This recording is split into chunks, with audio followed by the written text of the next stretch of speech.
Queridos radioescuchas y amigos, en Radioactiva TX apostamos por el futuro, por una radio sin límites y más cercana a ti. Es por ello que a partir del mes de abril del 2024 nos podrás encontrar en las principales plataformas de streaming, como iHeartRadio y Radio en Vivo, así como en Alexa. También contaremos con nuestra propia app. Fue una increíble y sensacional experiencia estar 4 años en el 89.9 de FM de Tequisquiapan para ofrecerte contenidos alternativos. Pero como parte de nuestra constante evolución, a partir de abril del 2024 continuaremos solo por internet y en FM continuará otro proyecto radiofónico. Agradecemos a todos nuestros radioescuchas por ser y seguir siendo parte de la alternativa. RTX, la constante es el cambio. Live Jazz es el programa dedicado a la exploración y difusión de música jazz de Conexión Dispersa. Cada episodio será un viaje sonoro a través de la evolución del jazz, presentando a algunos de los artistas más destacados del género. No te pierdas Live Jazz con Octavio Chavarrí, lunes 4 p.m.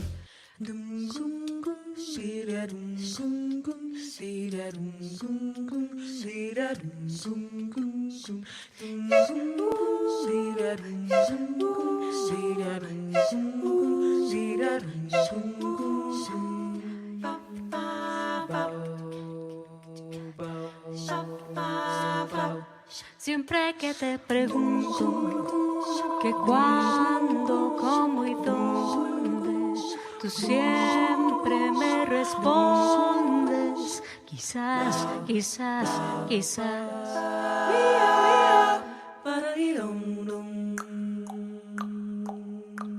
Y así pasan los días y yo desesperando y tú contestando, quizás, quizás, quizás. Y estás perdiendo el tiempo pensando, pensando por lo que tú más quieras. ¿Hasta cuándo? ¿Hasta cuándo? Y así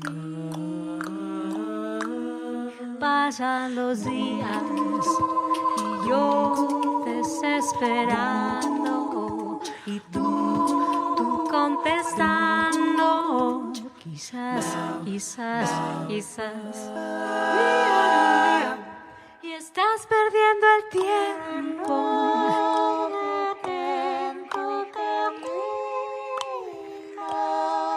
pensando que mi vida se acaba, pensando. Ella es la estrella que alumbra mi ser.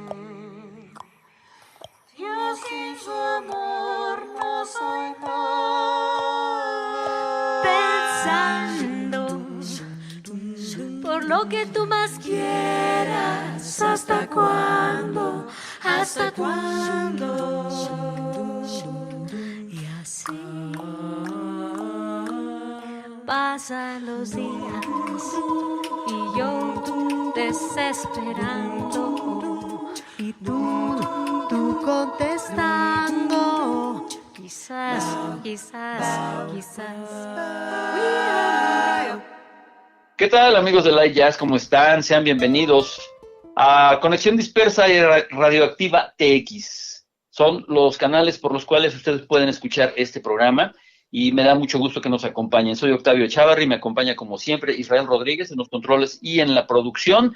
Hemos iniciado con un tema titulado Quizás, quizás, quizás, perhaps, perhaps, perhaps. Un grupo que se llama Las Billys, Citlali Toledo, Ingrid y Jenny Boyan, Luz Varela, Claudia Arellano y Leica Mochan. Un grupo que surgió hace algunos años como una suerte de homenaje a Billie Holiday en el centenario de su nacimiento y que finalmente se han quedado haciendo versiones a temas de otros autores o clásicos como este, Quizás, quizás, quizás. Esta es una selección que nos invita y que nos comparte Alberto Aguilar, quien está hoy con nosotros, porque el pasado día jueves se estrenó un programa que se llama ¿De qué hablamos cuando hablamos de jazz? A través de Capital 21, jueves 20 horas. El primer programa, les repito, fue el pasado día jueves. Y hoy Alberto está con nosotros para platicarnos de ello y de muchas otras cosas, porque él y su hermano son muy, muy reconocidos en el medio jazzístico nacional como unos promotores e impulsores vehementes de este género, pero también como unos apasionados de la buena cocina. Así que, Alberto, ¿cómo estás? Gracias por tu tiempo, bienvenido a La Jazz. Buenas noches, muy bien, Octavio, muchas gracias por la invitación a este programa. Y pues bueno, antes que nada debo ser un poco más objetivo en el sentido de que la producción somos tres, realmente. Está mi hermana Celina, ¿Sí? está Edgardo y estoy yo. De hecho, mi hermana es parte de la producción intelectual de este programa, ya que ella, junto con Charo Otero, hicieron el guión y han estado en la parte productiva, en la producción y en la parte de decisión de edición, que es la que hace Edgardo, junto con otro equipo, ¿no? Ajá. Pero sí ha sido bastante intenso el trabajo para poder llevar a cabo un documental desde la visión del Convite, que es el lugar que abrimos en 1996 y que ya tiene 28 años y que nos ha tocado ver pues una etapa del jazz en la Ciudad de México que ha evolucionado de una forma muy interesante y bueno, pues es lo que vamos a platicar esta noche. Bueno, te adelantaste porque sí, evidentemente mencionaba a Edgardo y a Alberto porque son las caras más conocidas y son ustedes dos quienes empezaron con el impulso al jazz, teniendo como un centro de operación el Convite. Después se fue sumando Celina y ¿Celina? Sí. Se fue sumando Celina y se fue sumando más gente para este programa, pero particularmente la producción de los festivales, el lugar este maravilloso que tenían ahí junto al Convite y todo eso. Bueno, las caras visibles eran ustedes, por eso los mencioné solo a ustedes en este momento, pero bueno, qué bueno que ya nos mencionaste parte de ese equipo y vamos a hablar de ese programa, de ese equipo y de qué se trata, de qué hablamos cuando hablamos de jazz, un poquito más adelante. Ahora me gustaría, Alberto, que nos platiques, ya nos dijiste, hace 28 años que el Convite abrió sus puertas, ¿y cómo fue que decidieron acercar el jazz a la buena cocina? ¿Qué fue primero? La idea de hacer un restaurante y después ponerle jazz, primero fue la pasión jazzística. A ver, cuéntanos un poco cómo estuvo. Pues mira, creo que fue la mano. Ambas son dos ingredientes fundamentales, la música y la comida, para poder abrir un lugar en el que te sientas en casa. Y bueno, a partir de la necesidad de tener que buscarnos un futuro hace 28 años, decidimos abrir una fonda en Portales y bueno, es hablar de comida, hablar de compañía, de amigos, de familia que se reúnen a comer, pero la música, el género de jazz que nos había acompañado prácticamente desde que nacimos, porque mis papás son muy melómanos, y en casa siempre se escuchaba música, todo el día, todos los días, había una especie de juguete que teníamos que reponer cierto tiempo constantemente, que era la aguja que se utilizaba en los tocadiscos, ahora llamados tornamesas, porque pues, se ponían discos desde el principio del día hasta el final del día, y pues la música siempre nos acompañó, entonces era casi obvio y evidente para nosotros que la música tenía que estar presente. Hablabas que en estos 28 años les ha tocado ver un desarrollo del jazz impresionante, pero es evidente, y la gente que no lo conozca es un claro ejemplo de desarrollo, que el Convite también ha crecido a lo largo de estos años. ¿Tú crees que el crecimiento de esta fonda convertida ahora en un restaurante ha ido a la par del crecimiento del jazz en México? Yo creo que sí, porque, mira, nosotros pertenecemos afortunadamente a una generación, estamos entre 45, 55 años y cuento la edad de mis hermanos mayores, y pues esa edad justo en la que estamos, en esa época, pues hablamos de una generación que venía en transición a muchas cosas. Era un momento de cambio tecnológico, era un momento de cambio político, económico, de una crisis muy grande, recurrentes, pero creo que nos tocó la más grande, que fue la del famoso error de diciembre. Y bueno, pues al final había que reinventarse, porque habíamos decidido antes tener pues otra idea de la vida, ¿no? Mi hermana es directora de teatro, mi hermano es artista visual, y yo soy diseñador gráfico. Mi mamá se dedicaba a la moda y entonces decidimos juntos poner un negocio de comida, pero coincidió con que en el barrio habitaban músicos también de nuestra edad, que eran estudiantes, y que de alguna manera entre nosotros y ellos, y siendo melómanos y ellos estudiantes de música, podíamos tener un match, digamos, ¿no? Y poco a poco fuimos teniendo amistad y luego conciertos, y de ahí pasamos a hacer, poner un lugar de jazz, programación cada semana, abrir el 81, hacer algún festival, luego un festival más grande, y así como te decías ahorita, ¿no? Va evolucionando, va creciendo, y sí, efectivamente, yo creo que la escena no se compara a nada de hace 28 años, pero se ha ido haciendo más compleja, ha ido creciendo, ha ido evolucionando para muchos lados, y bueno, pues yo creo que el jazz ya no es como lo conocíamos entonces. Desde tu punto de vista, ¿a qué se debe este crecimiento, este desarrollo del jazz en México? Digamos, no en los 28, digamos que en los últimos 24 años, para ponerlo más cerrado. Más cerrado. Mira, yo creo que se debe a que la generación de la que hablo tenía un ímpetu mucho más grande para, con estas cosas nuevas como la tecnología, la necesidad de dar a conocer su trabajo, de estudiar profundamente la música, de viajar, de poder tener ciertos lugares que tenían una visión diferente para la exposición del jazz, y siempre pensando en la creación de público. Por eso logró que explotara de alguna manera, ¿no? Porque éramos conscientes que éramos muy jóvenes y que teníamos que tener espacios para disfrutar la música que nos gusta. Entonces, esto, si lo multiplicamos por varios decenas de personas, pues evidentemente tenía que tener un resultado, ¿no? Uh-huh. En el 2000 para acá, por ejemplo, pues ya se había esta cuestión de la fantasía de cambiar de milenio, uh-huh, de las cosas favorables de la vida, entre esos la música y la esperanza de poder hacer cosas mejores y más productivas. La tecnología nos ayudaba a producir discos, a hacer ciertas cosas en conciertos, y con la imaginación de que posiblemente en algún momento esa misma tecnología nos permitía estar en varios lugares al mismo tiempo. Hasta que la pandemia llegó, ocurrió, ¿verdad? Pero bueno, nadie nos libramos de eso. Ajá, sí, ¿no? Oye, Alberto, y desde tu punto de vista, todo será desde tu punto de vista. ¿Qué tan importante fue la proliferación de escuelas de música contemporánea? Porque las había, pero más rígidas, más enfocadas al clásico. ¿Qué tanto influyó el hecho de que se abrieran tantas escuelas y que de pronto algo que ha pasado desde la década de los 60 y 70, pero que en los 80 y 90 disminuyó? ¿Qué tanto influyó el hecho de que a partir de este nuevo milenio empezaran a visitarnos más músicos internacionales?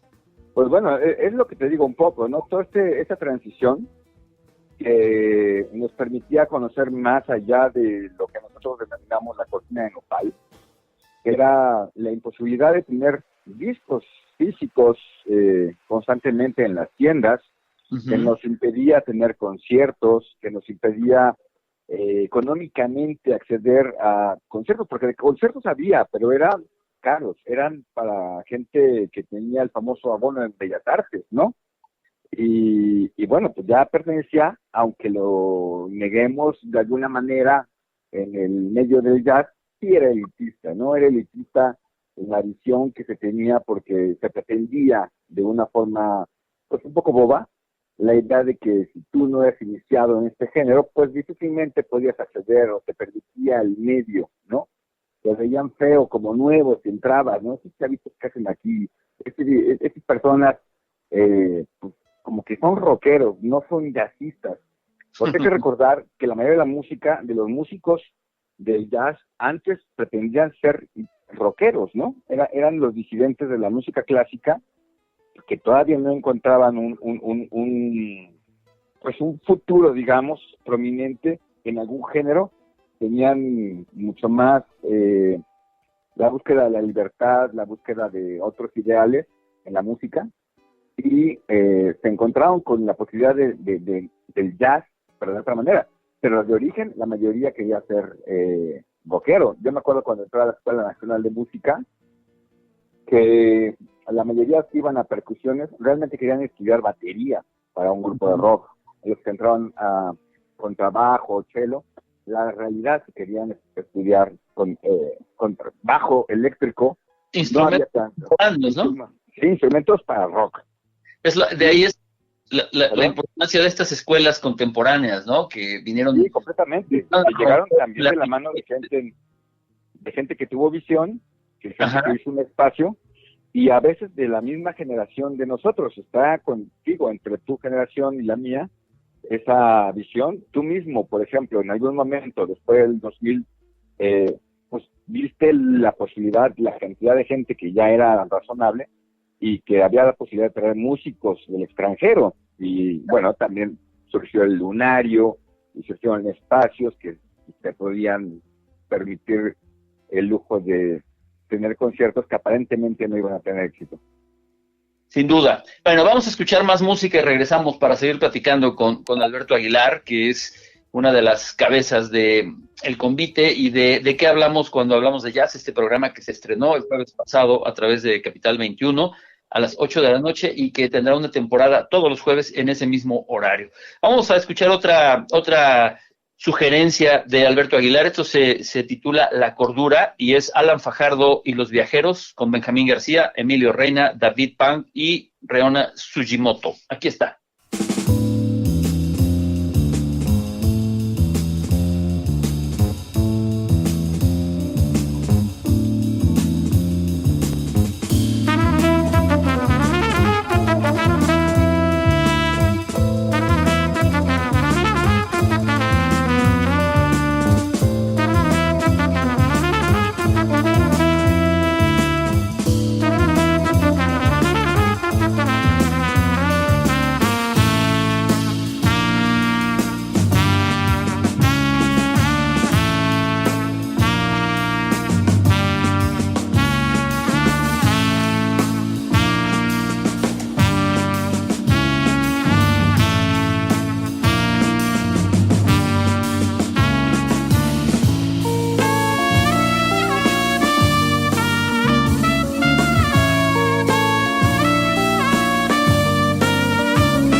Alan Fajardo y los viajeros nos han interpretado La Cordura, un tema sugerido por nuestro invitado de hoy, Alberto Aguilar.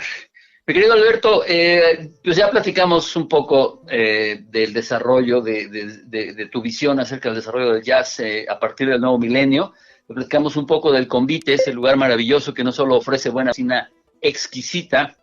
Y me gustaría que nos platicaras para la gente que no sabe, que no sabe tanto de ustedes, o no sabe que lo han hecho ustedes, qué festivales han promovido, han producido, qué festivales, y también qué hacían en este lugar el 81. Claro, mira, el 81 fue nuestra idea más soñadora acerca de lo que nuestra imaginación significa tener un pequeño centro de espectáculos, ¿no? Uh-huh. Teníamos el restaurante ya, se presentaban conciertos semanalmente, 3 conciertos a la semana, pero había este ambiente de restaurante con el concierto, ¿no? Que al final, pues sigue yendo mucha gente. Afortunadamente sigue la misma historia del Convite con programación de jazz cada fin de semana, pero es un ambiente diferente al que sería un pequeño teatro. El 81, que estaba junto al Convite, en la mera esquina, Edgardo lo adaptó prácticamente para tener un teatrito con capacidad de 30 personas y un escenario, un bar arriba y un pequeño billar mientras ocurría el espectáculo. Y ahí ocurrieron muchísimos conciertos. Descubrimos con el tiempo que era una sala de experimentación total que permitía a los músicos realmente estar en un teatro, pero en un teatro íntimo que les podía dar la posibilidad de tener contacto con el público directamente, cosa diferente a lo que ocurre en un teatro, porque el escenario suele ser más alto y distante. Aquí era íntimo, cercanísimo.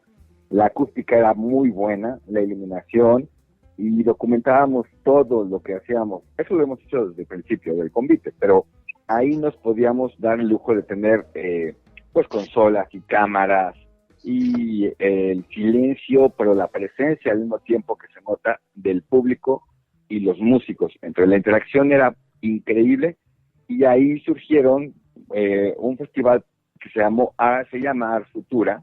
Es que siempre digo el pasado porque realmente ha sido muy aventurero esta parte de que estamos hablando, que son los festivales. Y ahí surgió la semilla del Ars Futura, que era pues una ocurrencia de poder poner músicos invitados de diferentes géneros a interactuar con el público, entre ellos mismos, y que daba muchísimo para la experimentación.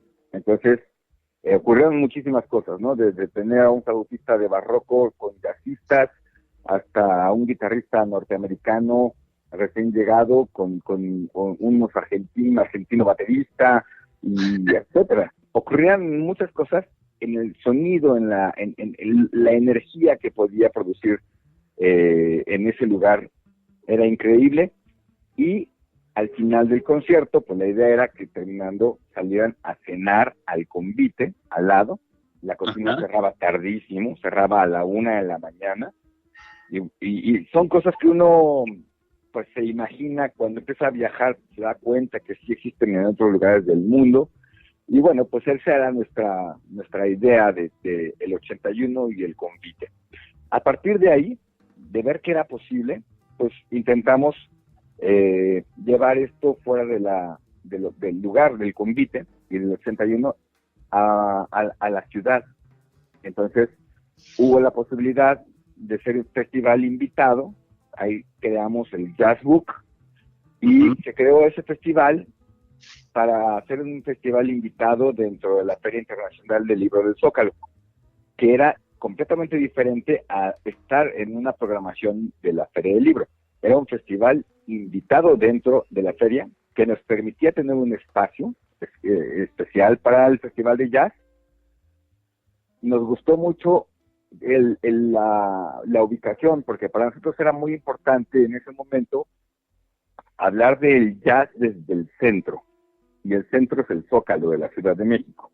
Entonces siempre pensamos que ahí tenía que ser el lugar adecuado para comenzar a hablar lo que nosotros vemos desde el convite como jazz.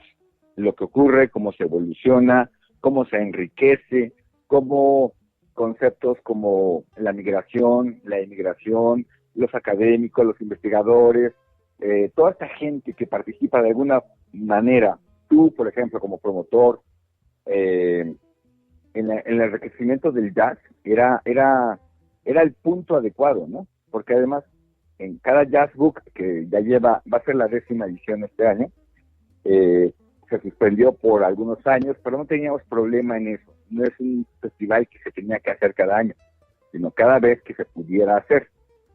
Y teníamos, antes de cada concierto, la posibilidad de tener a un personaje importante que difunde, que investiga o que enseña el jazz.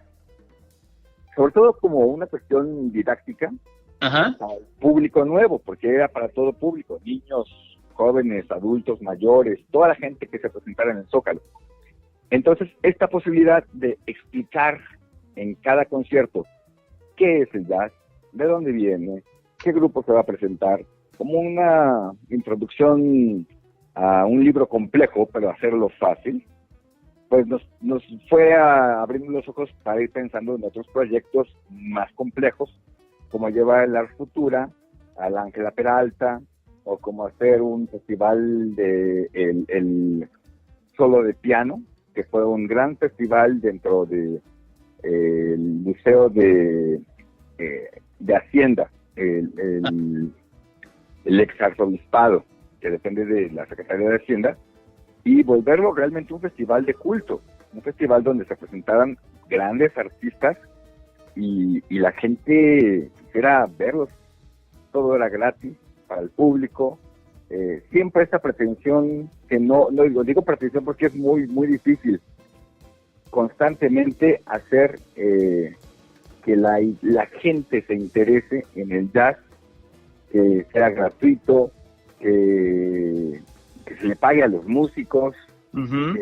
que haya una producción seria, que haya prensa, que se difunda, que no sea un árbol caído en el bosque, sino que pues que realmente sea visible, ¿no? Buscar los medios públicos, por lo menos, que haya que hacerlos interesar en esto y darles a entender que no era elitismo, ningún elitismo musical, sino una parte de la cultura muy importante en la Ciudad de México.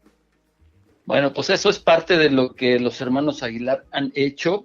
Y ahora sí, vamos a entrar de lleno a hablar de este programa, pero antes escuchemos a Javier Reséndiz, José Gurría y Arturo Luna, integrantes del grupo Ethos.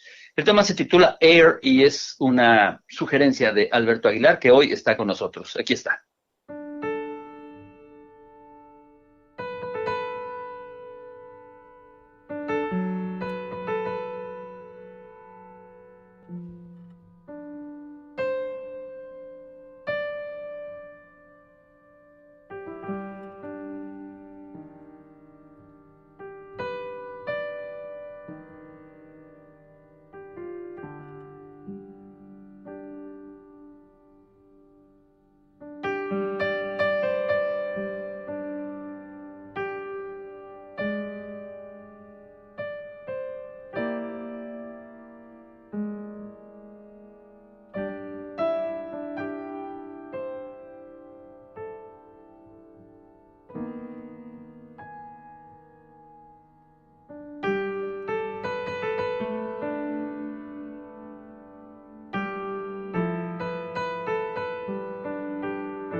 Ha sido Air con el trío Ethos, un grupo que lamentablemente no existe más. Lanzaron 2 discos, los dos buenísimos.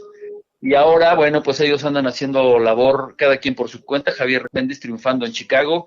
Gurri con un gran educador, con un gran proyecto, el Gurri Sonic, y Arturo Luna trabajando como uno de los contrabajistas más cumplidores que hay en la escena en México. Una sugerencia más de Alberto Aguilar. Alberto, ya escuchamos mucho de como una suerte de introducción a la labor incansable que han sostenido la familia Aguilar, y ahora, pues platícanos cómo surge la idea de hacer este programa para, pues para dar a conocer, como dijiste hace un rato, una suerte de documental para que los mismos músicos o la gente que está metida en la industria del jazz nos ilumine acerca de lo que ha pasado estos últimos años y cómo se viene el futuro inmediato. Bueno, pues ya era una idea que teníamos de algún tiempo atrás, pensando en sacar parte de todo lo que hemos documentado durante años. Pero platicando con mi hermana Celina y mi hermano Edgardo, se nos ocurrió hacer pues, más que un documental, un ensayo con entrevistas del jazz, con la gente que pertenece básicamente a una generación que le pusimos nosotros arbitrariamente, la generación del rompimiento, que es la generación que surge pues de la misma edad que nosotros, como comentaba al principio, que somos generación 70 y tanto, 70 para acá, que éramos estudiantes, que nos tocaban las crisis, que nos tocó toda una serie de cosas difíciles y bondadosas también, porque todo da para la imaginación. Y pues hablamos de una fecha específica.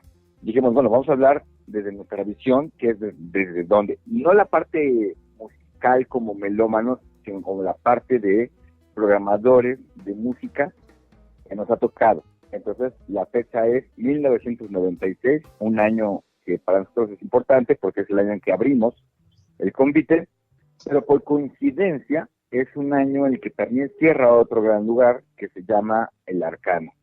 Ajá. Ese Arcano trae una etapa muy importante en el género de jazz en la Ciudad de México, porque tiene muchas ideas revolucionarias.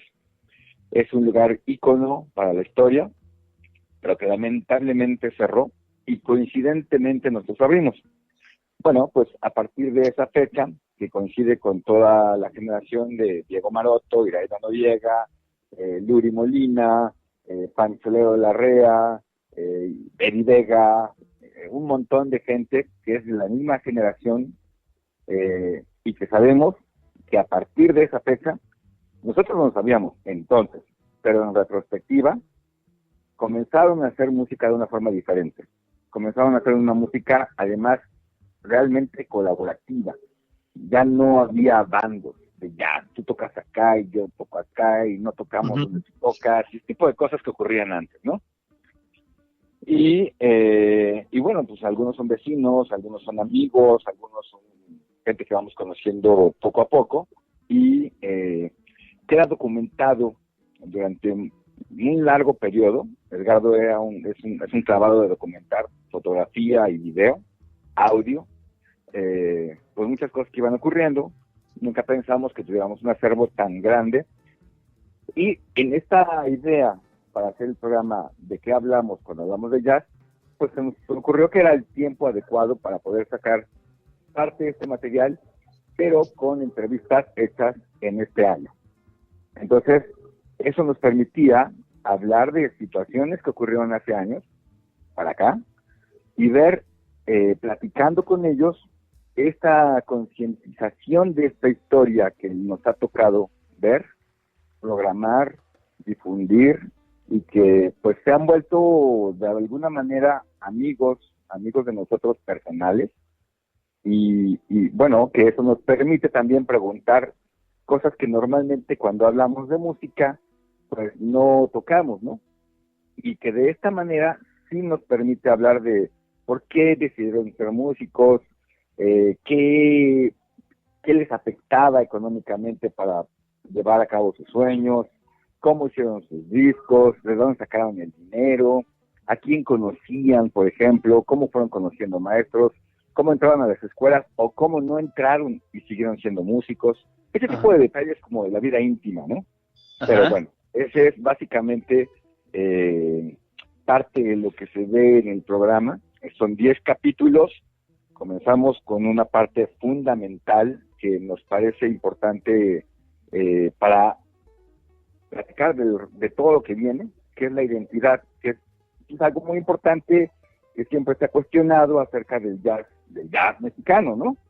Existe, no existe.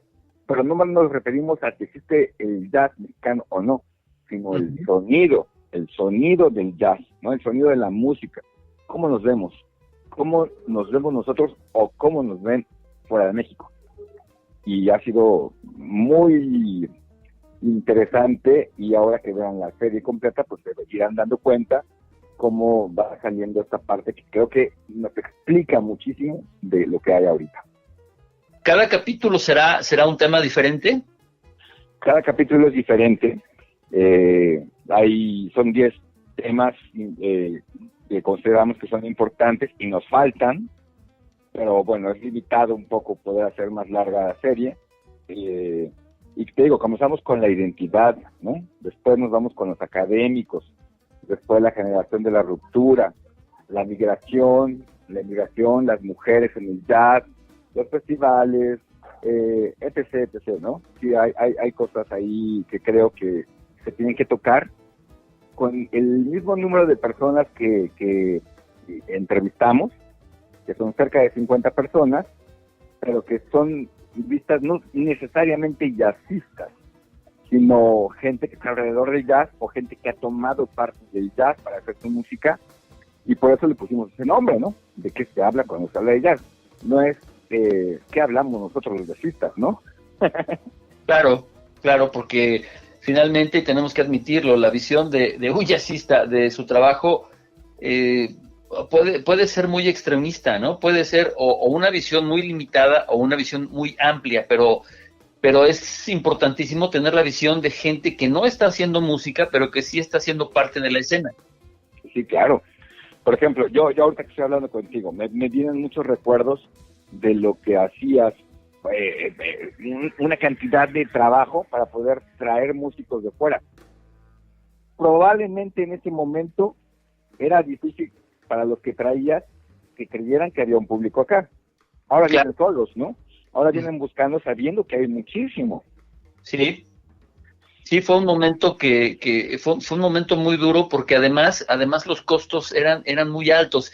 Y nos platicaba el manager de uno de estos músicos, nos decía que ya se habían topado varias veces con el hecho de que los querían contratar y de pronto el promotor ya desaparecía, ¿no? Entonces daban un anticipo y después desaparecía el promotor y ellos perdían la fecha, el músico perdía la fecha. Entonces, al principio, por ejemplo, cuando empezamos lo de NY Atemex, muchos managers nos cobraban el 100%, es decir, inflaban el costo un 100%, si costaba, por decir algo, 20 pesos, nos decía cuesta 40, para que así con el anticipo ya hubiéramos cubierto el total, porque tiro por viaje les tocaba que les cancelaban y perdían la fecha. Después, bueno, nosotros estuvimos 8 años haciendo eso y nos ganamos una buena reputación, y al final, bueno, pues hasta amigos éramos de los managers y de los músicos. Pero bueno, yo creo que lo mismo le debe haber pasado a Julio Rivarola, que un poco antes que nosotros estuvo trayendo gente muy interesante a tocar. Y sí, como bien dices, ahora los músicos mismos buscan los lugares en México porque saben que sí hay un público y que hay condiciones para poder tocar acá, ¿no? Sí, claro.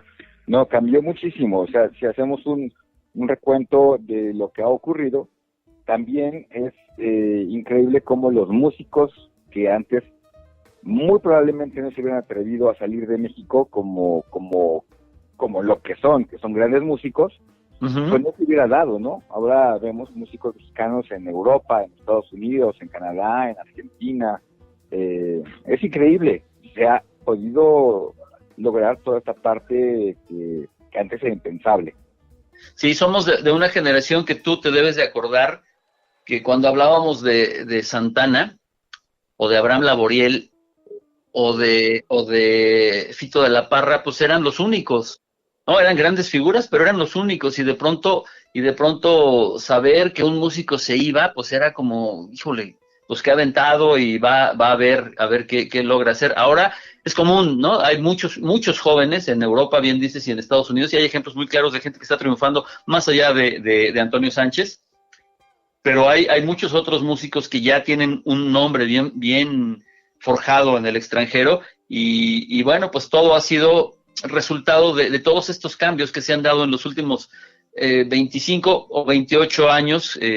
Hablábamos al principio de este crecimiento del convite que pues ha ido a la par del crecimiento con la escena del jazz en México y el desarrollo de los músicos, porque también han pasado de tocar estándares a crear su propia música. Sí, eso es otra parte que nosotros estamos muy orgullosos porque hemos colaborado, hemos coproducido, hemos participado en producciones que considero yo son íconos de la discografía del jazz en México, que además de que la calidad musical, pues también está la calidad del objeto mismo, ¿no? Claro. Esto que hablamos de colección, estas cosas que se vuelven clásicas y que tampoco podemos olvidarnos, ¿no? Hay una parte en el documental donde Aarón Flores comenta una cosa que me parece muy importante, y es que los jóvenes no están viendo hacia atrás. Lo que se ha producido en México a nivel discográfico o a nivel de material, ¿no? Que ha hecho desde Enrique Neri, Eugenio Toussaint y muchos más, sino están viendo hacia afuera. Y esa parte probablemente tenga grandes resultados, pero yo creo que no se puede olvidar jamás el origen, ¿no? Claro. La parte sí. de donde salen muchas otras cosas. Si no sabes de dónde vienes, no sabes para dónde vas. Exactamente. Oye, ¿y qué tan difícil fue conseguir un espacio en Capital 21? Pues mira, yo creo que es el trabajo de varios años, ya después de haber hecho el Festival Jazz Book algunos años, sobre todo en la pandemia, que fue muy complicado, y ver que el trabajo que realizamos es profesional, es serio, de calidad, se nos abrieron un poco más las puertas y hubo la posibilidad de proponer este proyecto y que lo aceptaran, ¿no? Entonces, el resultado a la hora de la presentación del primer programa me parece a mí que les gustó muchísimo. Qué bueno, qué fortuna el hecho, claro, no ha sido gratis, se está cosechando lo que se ha sembrado, pero qué fortuna para la gente que gusta del jazz, pero sobre todo los que no están empapados del jazz, qué fortuna tener una serie de 10 programas como estos para que se enteren, para que sepan que no es fácil, para que la gente sepa que los músicos trabajan de músicos y tienen que cobrar de ello y comer de ello, y que los promotores y que los difusores y que todo mundo realiza una labor importante, y que yo siempre he dicho, es un ciclo, y ese ciclo solo se cierra cuando el público asiste a los conciertos, compra los discos, apoya a los músicos, si no, el trabajo de todo el mundo se va a la basura. Sí, y es constante, hay que estarlo recordando, hay que estarle diciéndole a la gente, ¿no? El arte no... Hay gente que dice que el arte es gratis, no lo sé por qué, pero el arte no es gratis. No es gratis porque lo que deja es mucho más grande que cualquier forma de educación, cualquier forma de identidad, cualquier forma de cultura. Hay muchas formas de cultura, pero a esta al que nos referimos, que es algo que da esta idea de comunidad y de identidad y de raíces, de arraigo, yo creo que debería ser doblemente cobrado. Sí, sin duda alguna. Bueno, rápidamente, porque estamos llegando al final, cuéntanos, ¿quiénes son los principales cómplices en este programa, en esta serie de programas? Rápidamente, Alberto. Bueno, todos los que participan, son 50 personas, pero dime las... desde el maestro Francisco Telles, Germán Palomares Oviedo, está Diego Maroto, Iraida Noriega, Susana Zarralde. ¿Sabes, Alberto? Perdón que te interrumpa. Eso que lo descubra la gente viendo el programa todos los jueves a las 9 de la noche. Pero cuéntanos, las cabezas principales en la producción, en la idea y la producción y la realización de este programa. ¿Quiénes son ustedes? Bueno, somos un grupo que se llama El Convite. Es mi hermano Edgardo, mi hermana Celina yo y dos amigos más, que ahorita, bueno, realmente somos 6. Está Charo Otero, que está en el guión, está Ricardo de la Rosa, no es cierto, sí, Quique de la Rosa y Carlos, se me fue su apellido, porque recién acabamos de realmente conocerlo en esta parte que es la parte de la edición. Lo invitó mi hermano para poder hacer las cosas, es cineasta, y somos todos, básicamente es una producción muy pequeña. Nosotros nos encargamos de las cámaras, del sonido. Se me pasa alguien muy importante, José Luis Pérez López, que es el ingeniero de sonido, que es mejor conocido en el mundo como El Niño, que es un productor de música, ingeniero de sonido, y prácticamente desde que comenzó el rock en español en los años 80, él ha estado ahí como protagonista fundamental en muchos discos. Pero es amigo de la secundaria con nosotros, y entonces también es un aventurero que siempre se ha sumado a nuestros festivales, ¿no? Y no es esta la ocasión en la que no estaría, sino siempre dice que sí y se suma a proyectos como este. Y qué bueno. La parte de Canal 21, que son toda la producción de la postproducción, toda esta cuestión técnica que tiene que ver con la televisión para que salga ya, pero la producción, las entrevistas, la cámara, la fotografía, el sonido son producción del Convite.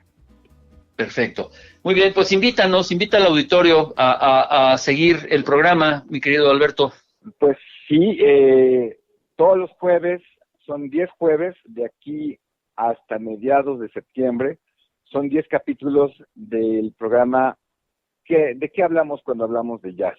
Es una serie documental, ensayo sobre qué hacer del jazz los últimos 25, 28 años, y contado por sus propios protagonistas de formas muy interesantes, divertidas, íntimas, y que nos dan una explicación de por qué el jazz de la Ciudad de México es como es. ¿En dónde lo podemos ver? En el canal que se llama, es Canal 21, pero se llama Capital 21, a las 8 de la noche, todos los jueves, con repetición los domingos a las 9 de la noche, igual por Capital 21. Por YouTube también se ve, ¿no? Capital 21 en YouTube, también por ahí se transmite. Por YouTube, por Facebook, lo van a poder ver después, más adelante, con repeticiones seguramente por Canal 11, por Canal 14, por todo el sistema que tiene el gobierno de... La televisión pública. La televisión pública, sí. Perfecto. Y para efectos del Convite, ¿a dónde se puede dirigir la gente para saber de este lugar maravilloso, de la carta, de la ubicación, de todo eso? ¿Hay redes sociales del Convite? Claro, nos pueden visitar en www.elconvite.com.mx. Las redes sociales son también en Instagram, en Facebook y en lo que ahora es X, que era Twitter, y TikTok.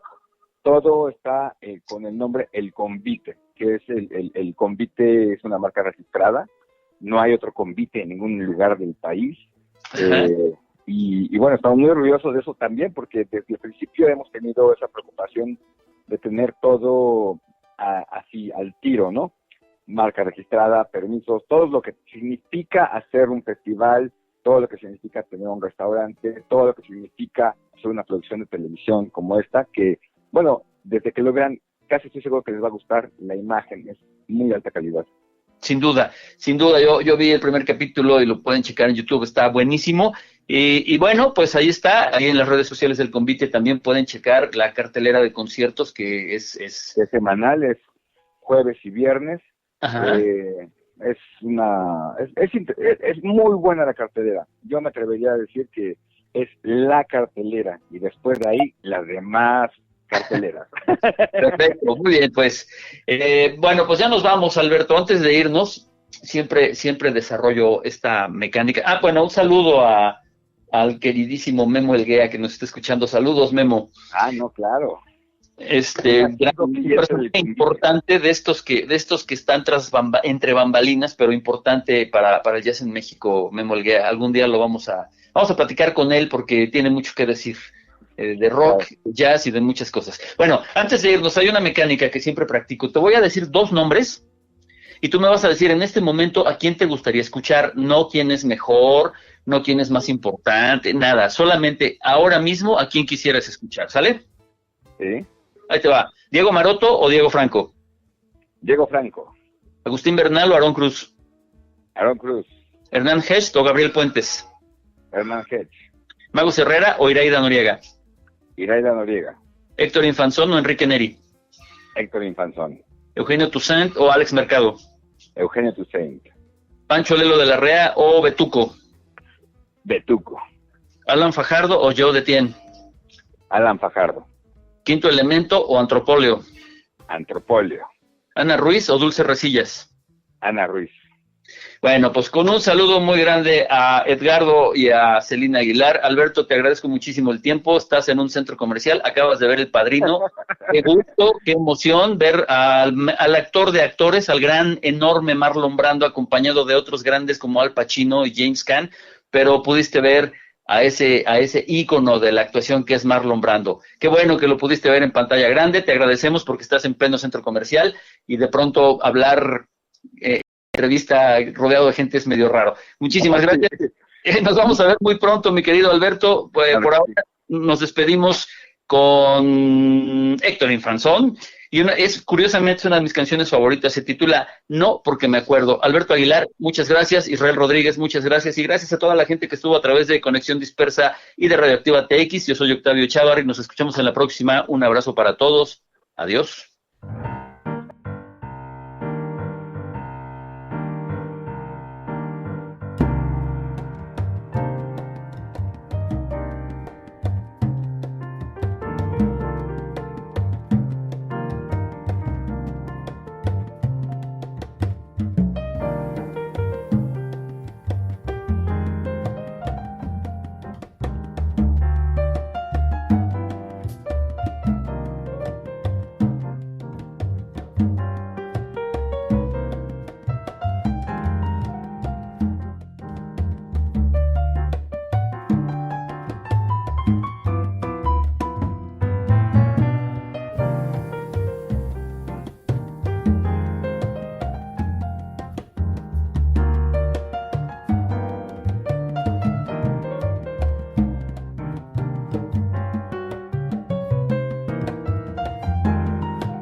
Somos Conexión Dispersa, la radio donde converge lo diferente y lo diverso.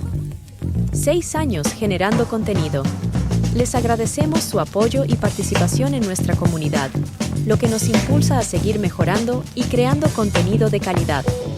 Esperamos que hayan disfrutado de este episodio tanto como nosotros. Esta fue una producción de Conexión Dispersa.